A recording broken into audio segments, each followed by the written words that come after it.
عليكم السلام أحبتي، أهلا وسهلا بكم في برنامجكم لحظات القرآنية. وهذه الحلقة رقم 1034، ونحن في كتاب المبادئ الحقيقية للشريعة الإسلامية، وفي المبدأ الرابع من مبادئ الشريعة الإسلامية وهو العدل والقسط. ونتكلم في مقدمات قبل أن ندخل في موضوع العدل والقسط، مقدمات مرتبطة بالعدل والقسط. و يعني هذه المقدمة برضو كما ذكرنا في الحلقة السابقة، نحن نتحدث عن فرعون، لأن فرعون هو نموذج الظلم المضاد للعدل. يعني سواء كان مدعيا للألوهية وأعلنها صريحة، أو كان ظالما للناس وفي استبداده. وهذه الحلقة عن العلو الفرعوني والإسراف في الإرهاب بالتعذيب. الله سبحانه وتعالى أمر خاتم النبيين أن يكون هينا لينا في تعامله مع الناس المحيطين به، ولو كنت فظا غليظ القلب لانفضوا من حولك. يعني هو يتحبب إليه. وفي النظم الديمقراطية ما يعرف بالحاكم أو الرئيس هو الذي يتحبب إلى الناس، لأنهم هم الذين ينتخبونه وهم الذين ينفقون عليه. فالنظم الاستبدادية العكس تماما، هو الذي يعتقد في نفسه مالكا للأرض ومالكا للناس، وأن الناس هم رعية يمتطيهم. ومعه طبعا الملأ من الملأ الديني والملأ العسكري والملأ الأمني والملأ الإعلامي. لكنه حين يرغم الناس على أن يخضعوا له ولا على أن يرضوا به راكبا عليهم، لابد أن يرهبهم بالتعذيب. ده هي السمة الأساسية من سمات الاستبداد. لابد أن يلجأ إلى التعذيب لإرغام الناس. الله سبحانه وتعالى خلق الإنسان حرا، وتلاقي حتى الطفل الصغير لما بيولد بيبقى حر في كل اللي بيعمله، وبيتكلم بطبيعته إلى آخره، ومن بعد كده ابتدي يحور في نفسه عشان خاطر يتوائم مع المجتمع بتاعه. لكن هو يظل حرا، إذا كان في المجتمع الحر يظل حرا في كلامه وفي اعتقاداته وفي تصرفاته، طالما طبعا القانون بيخليه بقى اعمل ده وما تعملش ده. يعني أنت حر ما لم تضر، ده في قوانين الدول المحترمة. أما في الكوكب المحمدين فالأمر مختلف، لأنه بقى ينشأ في بيئة خوف. يرى الغفير، يرى العمدة، يرى الضابط، يرى أمن الدولة، يتربى عنده رعب. لماذا؟ لأنهم يأخذون الناس ويعذبونهم، وهم في ذلك يسيرون على دأب فرعون. ففرعون هو أشهر من لجأ إلى التعذيب لإرغام الناس. في عصر فرعون كان فيه 3 أصناف من الناس: فرعون وملأه اللي هم قومه، اللي هم آل فرعون، اللي هم دولته، اللي هم جند فرعون، اللي هم غرقوا معاه في البحر. ومن بعد كده بني إسرائيل اللي هم كانوا ناس بيفهموا شوية، لأن هم أجيال نبتت في مصر، لكن لم تكن أصلا من مصر، جاءت مع يعقوب اللي هو إسرائيل وبنيه ال12. وفيهم طبعا كانت رسالات إلهية جاءت، فلديهم ثقافة مختلفة عن ثقافة المصريين.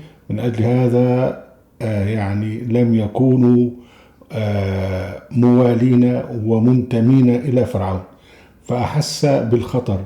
فكانت سياسة فرعون منهم بقى أنه يعذبهم، وليس فقط ليرغمهم على أن يكونوا خاضعين له، ولكن أيضا ليخيف بهم المصريين اللي هم الشعب المصري الذي كان يملأ المدائن. الشعب المصري هو الموجود أو الحاضر الغائب في قصة فرعون وموسى. كان هو الشعب المصري كان يملأ المدائن. المدائن مش مدن، لا، ده كلمة مدائن. فرعون أرسل في المدائن حاشرين ليؤتى بكل ساحر عليم. مدائن، والمدائن دي كانت فيها جنوات وعيون اللي تركها فرعون عندما غرق مع قومه. فالمدائن دي كانت مليانة ملايين المصريين، لكن هذه الملايين من المصريين كانوا أصفارا على الشمال. لماذا؟ خوفا ورعبا من فرعون، لأنه رأوا فرعون يعني يتعامل مع بني إسرائيل تعاملا همجيا. تخيل بقى ان بني اسرائيل كان تحت التدقيق وتحت الاحصاء، اذا ولد طفل ذكر يؤتى به ويذبح، يعني يؤخذ من امه واهله ويذبح امامه، واذا كان بنت تؤخذ وتسبى، يعني يقتل ابنائهم ويستحيي نساءهم، يعني يذبح ابنائهم ويستحيي نساءهم. وطبعا بني اسرائيل كانوا وسط المجتمع المصري، فتتخيل بقى شارع في 3-4 من بني اسرائيل مصريين، يعني ربنا يجعلهم اهل مصر، يعني ربنا بيقول يعني عن بني اسرائيل ان هم من اهل مصر، يعني يصادف طائفه من اهلها، يعني من اهل مصر، لكن هم كانوا مصريين لكن بني اسرائيل. وتخيل بقى بقيه المصريين يرون ما يفعل بهم الفرعون من ذبح اطفالهم، عيل صغير يتاخد ويذبح. فده طبعا يعني ابتلاء عظيم. بالتالي المصريين التانيين بقى اللي هم الأغلبية كانوا أغلبية لا صوت لها، وده يمكن نتعرض ليه فيما بعد. فهو أساس الاستبداد هو التعذيب. وحتى ربنا سبحانه وتعالى يقول لك فبآمن لموسى إلا ذرية من قومه على خوف من فرعون وملئهم أن يفتنهم. الفتنة هي الاضطهاد. ويأتي التعليق لله يصف فرعون ويقول وإن فرعون لعال في الأرض وإنه لمن المسرفين، يعني عال في الأرض وصل به علوه إلى زعم الألوهية أنا ربكم الأعلى، وأنه من المسرفين يعني أنه هو متطرف في الإثم، فهنا العلو والإسراف. وربنا سبحانه وتعالى يقول ولقد نجينا بني إسرائيل من العذاب المهين.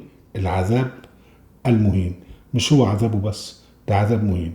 يعني تخيل أنت أب وحين يدخل عليك الجند ينتزعون طفلك من بين أيديك ويذبحونه أمامك، فهذا ليس فقط عذابا أليما لك، وإنه إهانة شديدة لك. يعني من العذاب المهين من فرعون أنه كان عاليا من المستكبرين. قلنا قبل ذلك أن العلو لا يكون إلا لله جل وعلا، العلي العظيم الكبير المتعال سبحانه وتعالى. فالمستبد يتعالى ينازع رب العزة جل وعلا في علوه. بالتعذيب يتسلط المستبد على الناس ليرعبهم وليرهبهم. وفرعون يعني الذي تكرر قصص فرعون كثيرا لكي يعتبر المسلمون ولكي يبتعدوا عن الاستبداد، لكن الذي حدث أنه من عهد بقى الشيخ أبو بكر الزنديق اللي بيسموه الصديق وبدأ الاستبداد بالحكم. وبعدين بعد كده جاء عثمان بن عفان الخليفة الفاسد ابتدى يسرق الأموال ويديها لنفسه ولقومه من بني أمية. ولما اعترض عليه ناس بدأ التعذيب، إن هو من يعترض عليه يؤخذ به ويسير، يعني يلف به في البلاد. ده يجعل فرعون مثلا حيا. يعني هو من عهد عثمان بن عفان وارتباط الفساد بالتعذيب، هذا الفساد وذاك التعذيب لا يزال ساريا وسائدا حتى الآن في كوكب المحمديين.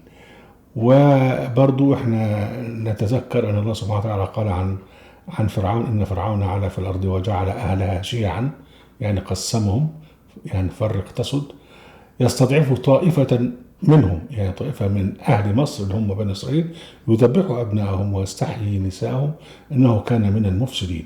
ده في اول حاجة في سورة القصص عن فرعون. و دائما حكاية يعني وصف فرعون بالفساد جاء في سورة النمل الآية 14 وسورة يونس الآية 81. ويقول سبحانه وتعالى ثم بعثنا بعد موسى بآياتنا فرعون وملئه فظلموا فانظروا كيف كان عاقبة المفسدين. ده الآية 103 من سورة الأعراف. وفي وجحدوا بها واستيقنتها أنفسهم ظلما وعلوا فانظر كيف كان عاقبة المفسدين. حاليا الفرعون المصري الموجود في مصر حاليا الأخ السيسي يجمع بين هذا كله، يجمع الفساد ويجمع الاستبداد ويجمع التعذيب. أهلا وسهلا بكم أحبتي، برنامجكم لحظات قرآنية في قناة أهل القرآن في موقع أهل القرآن. لا تنسوا المشاركة بالشير واللايك، وعليكم السلام.